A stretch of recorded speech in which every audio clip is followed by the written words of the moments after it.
Olá, irmãos e irmãs, muito bem-vindos a mais um momento de meditação do Santo Evangelho com o Padre Luciano de Almeida. Hoje, segunda-feira, dia 13 de novembro, 32ª semana do Tempo Comum, e eu quero te convidar a tomar em mãos a Palavra de Deus, palavra essa que está no Evangelho de Lucas, capítulo 17, versículos de 1 a 6, e a meditá-la comigo.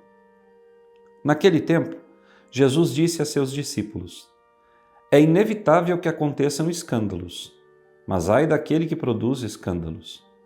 Seria melhor para ele que lhe amarrassem uma pedra de moinho no pescoço e o jogassem no mar, do que escandalizar um desses pequeninos. Prestai atenção. Se teu irmão pecar, repreende-o. Se ele se converter, perdoa-lhe. Se ele pecar contra ti 7 vezes num só dia, e 7 vezes vier a ti dizendo, estou arrependido, tu deves perdoá-lo. Os apóstolos disseram ao Senhor, aumenta a nossa fé. O Senhor respondeu, se vós tivesseis fé, mesmo pequena como um grão de mostarda, poderíeis dizer a esta moreira, arranca-te daqui e planta-te no mar, e ela vos obedeceria. Palavra da salvação, glória a vós, Senhor. Vejam, irmãos e irmãs caríssimos, o Evangelho que Jesus nos conta, nos fala, nos narra nesse dia, que Lucas nos traz, esse evangelho está dividido em 3 partes. Primeira parte, o escândalo. Jesus diz que é inevitável que aconteçam escândalos no meio de nós, nas nossas comunidades. Sempre. Alguém de nós vai cometer um escândalo. Jesus condena veementemente aquele que produz o escândalo. Aquele que dá contra-testemunho da fé, aquele que não vive conforme a vontade e a palavra de Deus. Jesus disse que seria melhor amarrar ao pescoço uma mó, ou seja, aquela pedra gigantesca do moinho que tritura o trigo, do que escandalizar um desses pequeninos. E quais são esses pequeninos dos quais Jesus nos fala? São as pessoas simples, as pessoas de fé autêntica, aquelas que se baseiam no nosso testemunho e que confiam na nossa palavra. Então nós precisamos ser vigilantes, não sermos causa de escândalo para os nossos irmãos. Precisamos ter coerência na nossa vida entre aquilo que nós pregamos e aquilo que praticamos. Precisamos ser no mundo homens e mulheres de fé autêntica e sincera. Num segundo momento desse evangelho, Jesus nos fala do pecado do irmão contra mim. Se o irmão pecar, eu devo repreendê-lo. Se ele pecar contra mim e 7 vezes ao dia vier me pedir perdão, eu devo perdoá-lo. Vejam, nós vivemos num tempo onde os homens e mulheres não se perdoam. O perdão tem sido cada vez mais raro na nossa sociedade e até mesmo dentro da igreja. Primeiro, muitos que pecam, muitos que erram, não reconhecem o seu erro, não reconhecem o seu pecado e, portanto, não vão pedir perdão, nem a Deus, nem aos seus irmãos.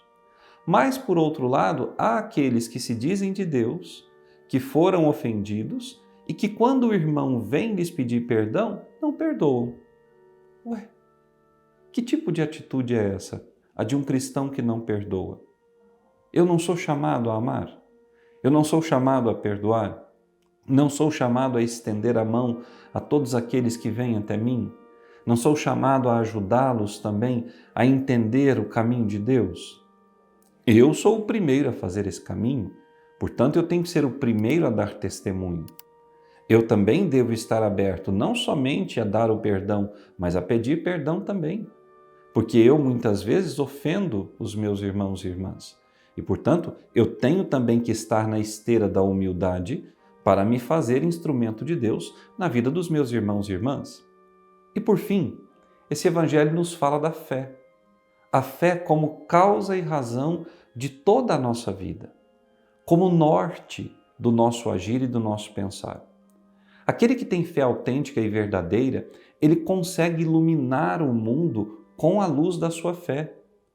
Se ele tem fé verdadeira, sincera, real, e nos diz Jesus no Evangelho, ainda que do tamanho de um grão de mostarda, ele pode fazer tudo, inclusive dar ordens a uma amoreira para que ela se arranque por si mesma da terra onde está plantada e se fixe no mar. Ora, Quando nós olhamos a vida dos santos e santas, quantos homens e mulheres extraordinários o Senhor permitiu estivessem entre nós e que com fé verdadeira, em nome de Deus, realizaram prodígios gigantescos. Fizeram coisas que os olhos humanos não acreditavam, mas foram reais. Então vejam, nós precisamos estar conscientes do nosso chamado cristão. Primeiro, com a nossa fé iluminarmos o mundo. Segundo, com a fé que temos a perdoarmos os nossos irmãos e irmãs. E terceiro, a evitarmos a todo custo, pela fé, o escândalo. E eu quero te convidar hoje, nesse dia, a suplicar a Deus essa graça, de viver coerentemente a sua fé para não escandalizar, de perdoar de todo o coração e pedir perdão aos seus irmãos e irmãs, e por fim, a suplicar a Deus que você tenha uma fé grande, ardente, pungente, de modo que a sua fé irradie a luz de Deus sobre todos os corações. Que Deus te abençoe e até amanhã.